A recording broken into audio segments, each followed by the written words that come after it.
interview in the podcast where you said that you're open to reconciling with the Dutertes. And after you said that, certain conditions were floated. For example, Senator Bongo said... No. That's not how reconciliation works. Okay. You don't put conditions to reconcile. If you're sincere, you want to reconcile, let's sit in front of you. Ano ba talaga problema? Paano nangyari ito?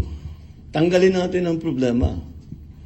Pero sasabihin mo, hindi ako makikipag-usap hanggang ibigay mo sa akin ito. Wala pupuntahan na. Yeah, and that condition Tapos na. That's not reconciliation. Bring SPRRD home na po. That's not even a negotiation. That's demanding.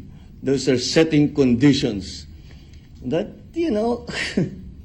So, ano sasagutin ng kabila? Etong gagawin mo, sasagutin mo, hindi, gagawin ko yan kung gawin mo naman ito. Wala nang pupuntahan nun. Tapos na ang usapan. So, how far are you willing to go, Mr. President, to pursue this reconciliation? Put it this way. I don't know. What will come up?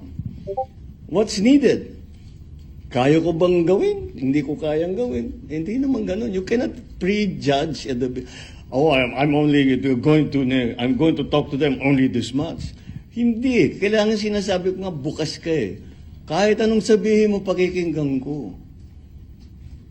Kung talagang tapat ako na nais ko mag-reconcile, edi isipin ko lang, lahat ng hiningi mo, lahat ng hinanakit mo, kung kaya ko ayusin, di ayusin ko para tapos na to. Ayoko nga ng kaaway.